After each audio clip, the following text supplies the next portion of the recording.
तो मूवी की शुरुआत में हमें बताया जाता है कि कई सालों पहले कुछ बुद्धिमान ऋषि मुनियों ने हिमालय पर जाकर घोर तपस्या की, जिससे कि उन्हें एक वरदान मिला। एक ब्रह्म शक्ति धरती से टकराई तो अस्त्रों का जन्म हुआ। अग्नि की शक्ति से भरा अग्नि अस्त्र, जल अस्त्र, पवन अस्त्र और कुछ पशु पक्षियों की शक्ति से भरे वानर अस्त्र या नंदी अस्त्र। ऋषि मुनियों की तपस्या पूरी हो गई थी, लेकिन फिर उस ब्रह्म शक्ति के भीतर से प्रकट होता है एक आखिरी महाअस्त्र, ब्रह्मास्त्र, जो शिव भगवान की तीसरी आंख की तरह था। निर्माण और विनाश दोनों कर सकता था। ऋषियों ने समझा कि इस महाअस्त्र पर हमें काबू पाना होगा और काफी जद्दोजहद के बाद ऋषि मुनि आखिरकार ब्रह्मास्त्र को काबू करने में कामयाब हो जाते हैं। ऋषियों ने ब्रह्मास्त्र के सामने सर झुकाया और फिर वो कहलाने लगे ब्रह्मांश। पीढ़ी दर पीढ़ी एक गुप्त समूह बनकर ब्रह्मांश सारे अस्त्रों और ब्रह्मास्त्र की रक्षा करते आ रहे हैं और आज भी वो इस दुनिया में मौजूद हैं। अब इसके बाद कहानी प्रेजेंट में आती है और हम शिवा नाम के एक लड़के को देखते हैं जो कि पेशे से डीजे वाला होता है और वो मंदिर में दुर्गा माँ के सामने हाथ जोड़कर आंखें बंद करके प्रार्थना कर रहा होता है। तभी उसके मन में कुछ विजन्स आने लग जाते हैं और सीन शिफ्ट होता है एक साइंटिस्ट की ओर जिसका नाम होता है मोहन भार्गव। मोहन के पास कुछ गुंडे आ जाते हैं जो कि आम इंसान जैसे नहीं लग रहे थे और मोहन के पास ब्रह्मास्त्र का एक टुकड़ा था जो कि वो पाना चाहते थे।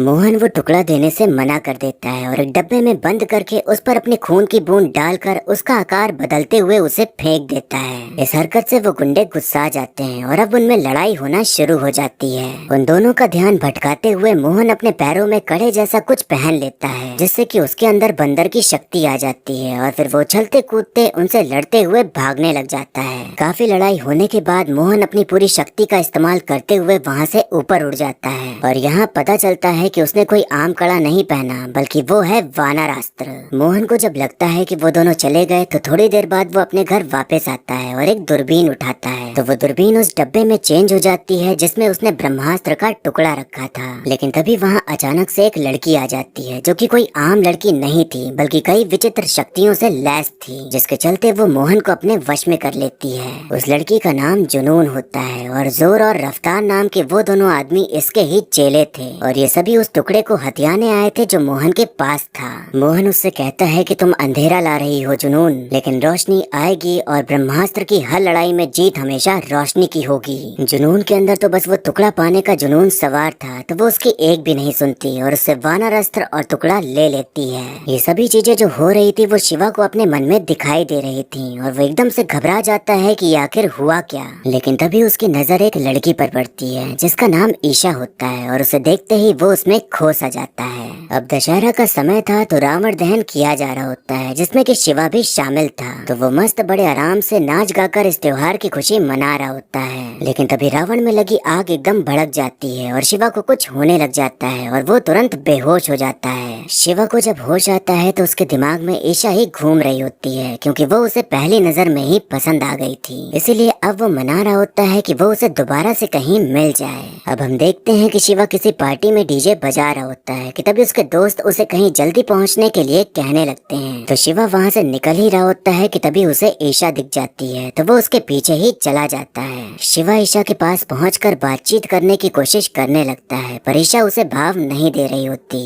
लेकिन तब भी शिवा लगा होता है ईशा को अपनी तरफ आकर्षित करने में। ये सब चल ही रहा होता है कि तभी शिवा को याद आता है कि उसे कहीं पहुंचना है, इसीलिए वो ईशा को भी साथ चलने को कहता है। तो थोड़ा ना नुकुर करने पर वो साथ चल देती है क्योंकि थोड़ा बहुत हल्का फुल्का ईशा को भी शिवा भाग गया था। वो सभी लोग एक अनाथ आश्रम जा पहुंचते हैं जहाँ पर एक बच्ची का जन्मदिन मनाया जा रहा था और यहाँ हमें पता चलता है कि शिवा यहीं पला बड़ा है और वो अनाथ है। ईशा के पूछने पर शिवा बताता है कि उसके पिताजी उसके पैदा होने से पहले ही छोड़कर चले गए और जब वो पैदा हुआ तो उसके बाद उसकी माँ एक हादसे में मारी गयी। शिवा के घर में बने मंदिर में एक शंख रखा हुआ था तो वो बताता है कि यही मेरी माँ की आखिरी निशानी है जिसे मैंने मंदिर में सजा रखा है। उन दोनों में बातचीत चल ही रही होती है कि तभी शिवा को दोबारा से मोहन भार्गव दिखाई देने लग जाते हैं और उसे अजीब तरह से दौरे पड़ने लगते हैं। मोहन अभी जिंदा थे और जुनून उन्हें अपने वश में करके टॉर्चर किए जा रही थी ताकि वो ब्रह्मास्त्र के बाकी दो टुकड़ों का पता बता सके। मोहन के दिमाग में घुसकर जुनून को पता चल जाता है कि दूसरा टुकड़ा अनीश शेट्टी नाम के आदमी के पास है और इससे पहले कि वो तीसरे टुकड़े के बारे में पता कर पाती, मोहन अपने दिमाग को अपने कंट्रोल में लेते हुए खुद को बिल्डिंग से गिरा लेते हैं ताकि जुनून कम से कम तीसरे टुकड़े के पास ना पहुंच सके। वहीं शिवा को ये सारी चीजें होते हुए दिखाई दे रही थी और मोहन के मरने पर वो भी बेहोश हो जाता है। अगली सुबह सुबह जब शिवा को होश आता है तो पहले तो उसे समझ नहीं आता कि उसने कल क्या देखा, लेकिन तभी उसे ख्याल आता है कि उसने ईशा को कल रात ऐसे ही छोड़ दिया था। वहाँ पर मौजूद बच्चे उसे बताते हैं कि ईशा लंदन में रहती है, लेकिन यहाँ अपने दादाजी के पास आई है। फेसबुक से सारी जानकारी लेते हुए शिवा ईशा के यहाँ पहुँच जाता है कि तभी उसे अखबार में उसी साइंटिस्ट के मरने की खबर दिखाई पड़ती है। तो उसके होश उड़ जाते हैं कि मतलब जो उसने देखा वो सब सच में हुआ था। ईशा के मिलने पर शिवा उसे हर एक चीज बता डालता है कि उसके साथ क्या हो रहा है, क्योंकि वो जानता था कि कोई और उस पर भरोसा करे ना करे पर ईशा जरूर करेगी। इंटरनेट पर सर्च करने पर शिवा को अनीश शेट्टी के बारे में भी पता चल जाता है, जो कि फिलहाल वाराणसी में थे। तो वो सोचता है कि हमें उनके पास पहुंचकर उन्हें सावधान करना होगा। अब शिवा और ईशा वाराणसी पहुंच जाते हैं, लेकिन अपने मकसद पर ध्यान देने के बजाय जैसे नए नवेले कपल मनाली जाकर एंजॉय करते हैं, वैसे ही ये दोनों केसरिया तेरा इश्क है पिया गाना गाकर अपने प्यार के फूल खिला रहे होते हैं। प्यार की बहार खिल जाने के बाद उन्हें अपना काम याद आता है, तो दोनों अनीश शेट्टी के पास पहुंच जाते हैं और उसे सारी जानकारी देते हुए वहां से निकल जाने को कहते हैं। लेकिन तब तक बहुत देर हो चुकी थी, क्योंकि जुनून अपने चेलों के साथ वहां पहुंच जाती है। लेकिन तभी वहां अनीश नंदी अस्त्र का इस्तेमाल करते हुए उन दोनों को वहां से निकालने में कामयाब हो जाते हैं। इस चक्कर में अनीश को गोली लग गई थी, पर नंदी अस्त्र की शक्ति से उनका घाव भर जाता है। लेकिन अब मुसीबत पूरी तरह से उनके पीछे पड़ चुकी थी, इसलिए वो आश्रम जाने का सोचते हैं जहाँ ब्रह्मांश के गुरु रहते थे। रास्ते में अनीश बताते हैं कि ब्रह्मास्त्र का दूसरा टुकड़ा उनके पास है, शायद इसीलिए वो उनके पीछे पड़े हैं। लेकिन अब हमें मदद के लिए आश्रम पहुँचना ही होगा। ये सब बात चल ही रही होती है कि शिवा को एहसास हो जाता है कि जुनून उन्हें देख रही है। तो अनीश उन दोनों को आश्रम जाने के लिए कह देते हैं और खुद जुनून को रोकने के लिए उसके सामने खड़े हो जाते हैं। जुनून और जोर एक ट्रक से उनका पीछा कर रहे थे, तो वो अनीश के ऊपर ही ट्रक चढ़ाने का सोच लेते हैं। लेकिन अनीश नंदी अस्त्र का इस्तेमाल करते हुए उनका ट्रक पलटा देते हैं और पहाड़ के नीचे ढकेलने लग जाते हैं। तभी जोर अनीश के ऊपर लगातार गोलियां चलाते हुए उन्हें घायल कर देता है, पर अनीश हार नहीं मानते और अपनी सारी ताकत को एकत्रित करते हुए उन्हें पहाड़ से नीचे गिरा देते हैं। पर अफसोस कि वो खुद भी अपनी जान गंवा देते हैं। ये सब कुछ शिवा को दिखाई दे रहा था और अनीश के मर जाने पर उसे बहुत दुख होता है। लेकिन तभी रफ्तार, जिसके पास वानर अस्त्र था, वो उनका पीछा करने लग जाता है। किसी तरह उससे पीछा छुड़ाते हुए आखिरकार दोनों लोग आश्रम पहुंच ही जाते हैं। लेकिन रफ्तार वहां भी आ धमकता है और ईशा के ऊपर हमला करने ही वाला होता है कि तभी शिवा के अंदर बसी शक्ति जाग उठती है और वो आग को अपने काबू में करते हुए रफ्तार को जलाकर राख कर देता है। उसने पहली बार अपनी अनोखी शक्तियों का इस्तेमाल किया था, जिसके कारण वो तुरंत ही बेहोश हो जाता है। अब हमें यहाँ एक सीन दिखाया जाता है कि जब शिवा छोटा था तब उसके घर में आग लग गई थी, जिसमें कि वो तो नहीं जला क्योंकि उसके अंदर अग्नि की शक्ति थी, लेकिन उसकी माँ उसी आग में जलकर मारी गई। जुनून अकेले ये सब नहीं कर रही थी, बल्कि उसके ऊपर भी कोई था जो उसे आदेश दे रहा था ये सब करने का, जिसे वो ब्रह्मदेव कहकर पुकारती थी। ब्रह्मास्त्र का एक टुकड़ा देने पर ब्रह्मदेव उसके काम से खुश होकर उसे और शक्तियाँ दे देते हैं, ताकि वो आश्रम का पता ढूंढकर बाकी टुकड़े भी ला सके। शिवा को जब होश आता है तब वो देखता है कि वहाँ पर गुरुजी के साथ साथ और भी कई लोग मौजूद हैं, जिनके पास अलग अलग तरह के अस्त्र हैं, जिनकी वो रक्षा करते आ रहे हैं और वो सभी ब्रह्मांड का हिस्सा हैं। वहीं पर हम रानी, रवीना, शेर और टेंजिंग नाम के एक छोटे से बच्चे को देखते हैं, जो कि ब्रह्मांड के नए मेंबर थे और गुरुजी से शिक्षा प्राप्त करने आए थे। अब हम देखते हैं कि शिवा गुरुजी से मिलता है, तो गुरुजी बताते हैं कि हम ब्रह्मांड के लोग शक्तिशाली अस्त्रों की रक्षा करते आ रहे हैं, लेकिन तुम तो खुद ही एक अस्त्र हो, अग्नि अस्त्र। शिवा कहता है कि मुझे ये आग की शक्ति नहीं चाहिए, बल्कि मुझे ईशा के साथ आम जिंदगी बितानी है, इसलिए मुझे ब्रह्मांड और इस अंधेरी दुनिया से लड़ाई का हिस्सा नहीं बनना। गुरुजी शिवा से कहते हैं कि तुम्हारे माता पिता ब्रह्मांड के योद्धा थे और उन्होंने ब्रह्मास्त्र की लड़ाई लड़ी थी। शिवा उनसे विनती करने लगता है कि वो उसके माता पिता के बारे में बताएं कि वो कौन थे, पर गुरुजी ये शर्त रखते हैं कि अगर वो यहाँ रुकेगा और अपनी शक्तियों को सही ढंग से इस्तेमाल करना सीखेगा, तभी उसे सब कुछ वो बताएंगे। शिवा को तो अपने माता पिता के बारे में जानना ही था, इसलिए वो वहीं रुक जाता है, लेकिन ईशा को भेज दिया जाता है शिवा से जुड़ी हुई चीजों को लाने के लिए। शिवा अब गुरुजी को सारी जानकारी देता है कि कौन लोग ब्रह्मास्त्र के पीछे पड़े हैं और ये भी बताता है कि जुनून नाम की एक लड़की है जिसके पास एक तरह की मणि है, जिससे वो बहुत कुछ कर सकती है। अब यहाँ पर हमें बताया जाता है कि शेर नागास्त्र, रवीना गजास्त्र, टेंसिंग पवनास्त्र और गुरुजी प्रभास्त्र जैसे शक्तिशाली अस्त्रों का इस्तेमाल करते हैं। अब शिवा की ट्रेनिंग शुरू हो जाती है, लेकिन उसके अंदर जो शक्ति थी वो मानो बुझ सी गई थी और कितनी भी कोशिश करने के बाद भी वो आग को अपने काबू में नहीं कर पा रहा था। उधर ईशा शिवा के घर गई होती है उसका सामान लाने के लिए, लेकिन तभी वहाँ रफ्तार रफ्तार आ जाता है जिसके पास नंदी अस्त्र था। ईशा के साथ ब्रह्मांड के कुछ लोग आए हुए थे जो कि उसे बचाने की कोशिश करते हैं, पर रफ्तार ईशा को ऊंचाई से नीचे गिरा देता है। शिवा को ये सब होते हुए दिखाई दे रहा था तो वो एकदम घबराते हुए ईशा को फोन लगाता है तो पता चलता है कि वो जिंदा है और ठीक है। शिवा परेशान हो जाता है कि उसकी वजह से ईशा भी इस मुसीबत में फंस गई है और उसे ये भी पता चलता है कि ईशा जब उसके साथ होती है तभी उसके अंदर बसी शक्तियों को वो इस्तेमाल कर पाता है, यानी कि ईशा ही उसका बटन है जो उसकी पावर को ऑन करता है। पर दिक्कत ये थी कि इस आग ने ही शिवा की माँ को उससे छीन लिया था, तो उसे डर था कि उसकी ये आग ईशा को भी जला ना दे। गुरुजी शिवा से कहते हैं कि जिस तरह तुम अपने प्यार को चुन चुके हो उसी तरह अपने डर को भी अपना लो और अपने डर को भी प्यार दो। प्यार की आग किसी को भस्म कर ही नहीं सकती, ऐसी आग तो दुनिया को रोशनी देती है और इतनी पवित्र शक्ति को रोकने का हक तो किसी को नहीं है। अब शिवा अपने अंदर बसे डर को किनारे करते हुए अपने प्यार की शक्ति को अपनी ताकत बनाकर अपने अंदर बसी आग की शक्ति को काबू करने लग जाता है और अब धीरे धीरे उसे समझ आने लग जाता है कि उसके अंदर जो ये अग्नि अस्त्र है उसका कैसे इस्तेमाल करना है।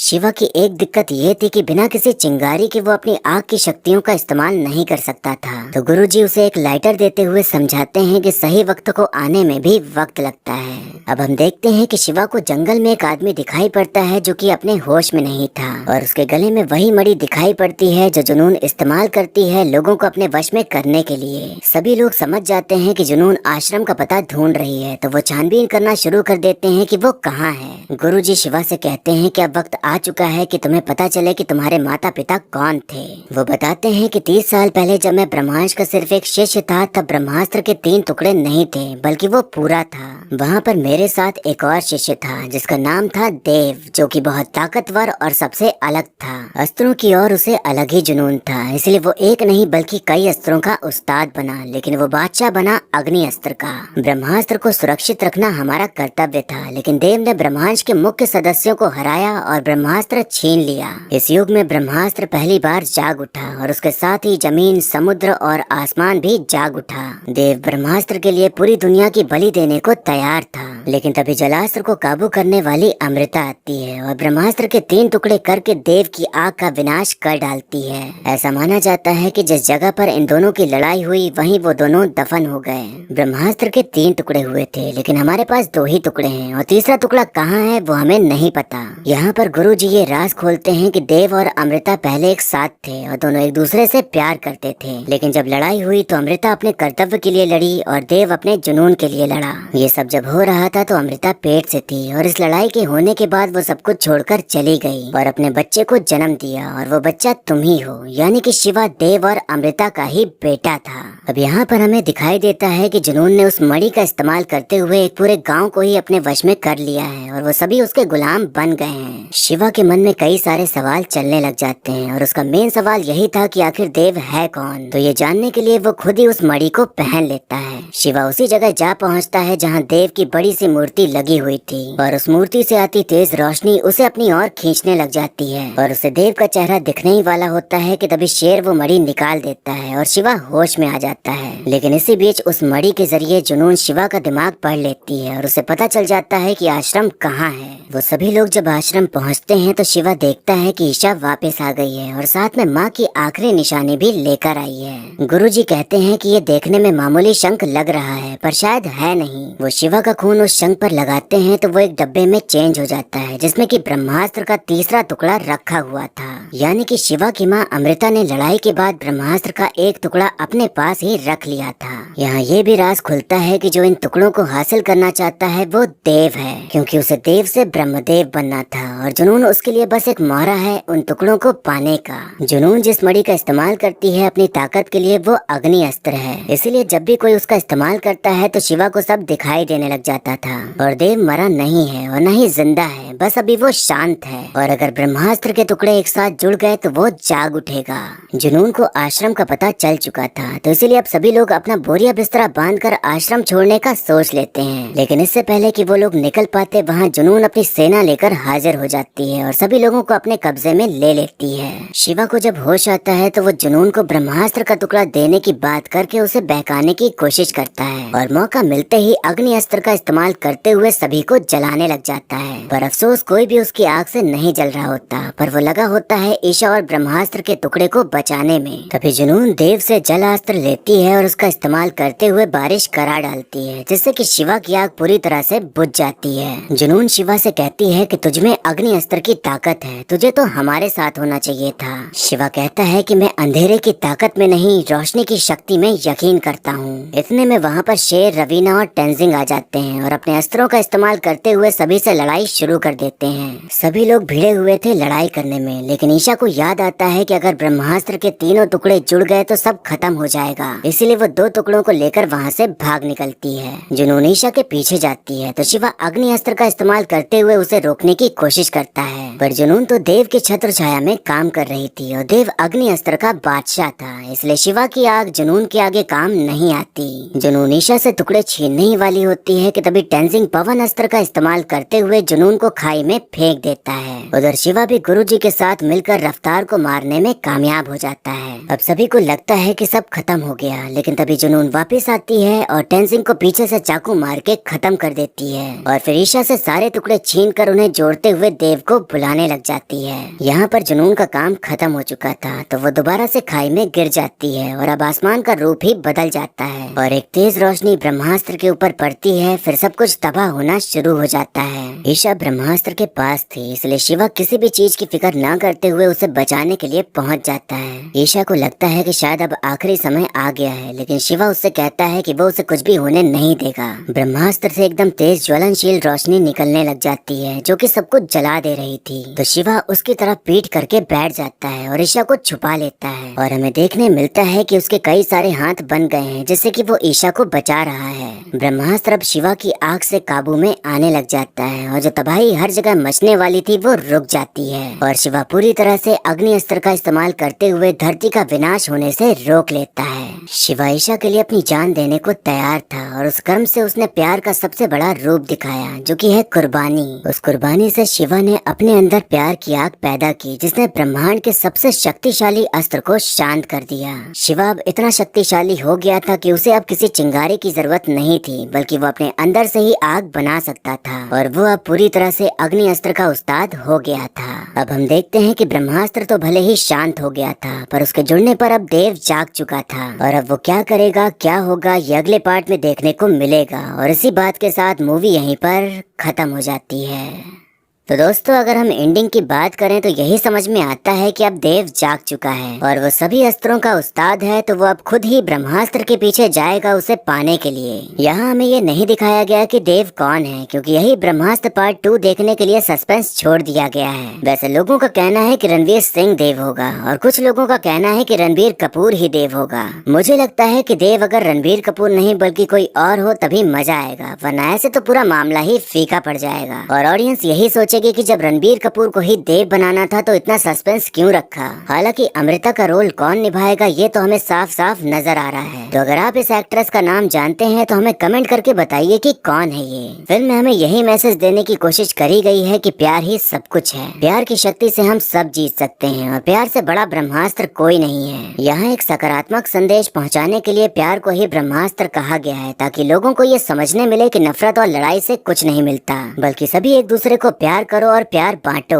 और प्यार से अच्छी अच्छी चीजें पिघल जाती हैं, यानी कि सुधर जाती हैं। इस फिल्म के डायरेक्टर अयान मुखर्जी ने यह कंफर्म किया है कि उनकी जो पकड़ है वो प्यार वाले जॉनर में ज्यादा है, इसीलिए उनकी फिल्मों में ये मेन थीम रहता है। तो उसके चलते ब्रह्मास्त्र में भी हमें कुछ ज्यादा ही प्यार देखने को मिला, पर इस फिल्म में शायद इतने प्यार की जरूरत नहीं थी, बल्कि जो मेन थीम था उस पे फोकस किया जाता और थोड़ा और इंटरेस्टिंग कुछ किया जाता तो दर्शकों की आधी शिकायत ऐसे ही खत्म हो जाती। हर फिल्म में खामियां होती ही हैं, तो जाहिर सी बात है कि इसमें भी होंगी। और मैंने इस मूवी से जुड़ी अच्छी और बुरी बातें दोनों ही अपने रिव्यू वाले वीडियो में कर रखी हैं। तो अगर आप जानना चाहते हैं कि फिल्म में बुरा क्या लगा और अच्छा क्या, तो ये आप उस वीडियो को देखकर जान सकते हैं, जिसका लिंक आपको कमेंट बॉक्स या डिस्क्रिप्शन में मिल जाएगा। जो फिल्म नहीं देखने गए और कह रहे हैं कि फिल्म बेकार है, उनकी बात करने का कोई मतलब नहीं है, लेकिन जिन्होंने फिल्म देखी और जो जो चीजें पसंद नहीं आई उसकी बात हम करेंगे। कुछ लोगों को ये फिल्म लेजर लाइट शो लगी, जो कि ऐसा बिल्कुल भी नहीं है। और ये मैं इसलिए कह रहा हूँ क्योंकि मैं ये फिल्म दो बार देखने गया। दोनों बार थिएटर हाउसफुल था और हर बार अलग अलग ऑडियंस थी, लेकिन होटिंग और तालियां हर बार बजी। तो ये कहना कि लेजर लाइट शो है, ये बस ये दिखाता है कि जब आप हॉलीवुड की मूवी देखते हैं तो सब बढ़िया दिखता है, लेकिन बॉलीवुड में कुछ बन जाए तो कूल बनने के लिए आप उसे ट्रोल करते हैं। फिर दूसरी बात कि लोगों का कहना है कि ईशा का इस फिल्म में कोई मेन काम था ही नहीं, वो बस शिवा शिवा चिल्लाती रही। ये बात बिल्कुल सही है कि ईशा के कैरेक्टर को इस तरह इस्तेमाल किया गया है जैसे वो बस फिल्म में इसलिए है ताकि हमें शिवा के बारे में ज्यादा पता चले और उसकी अपनी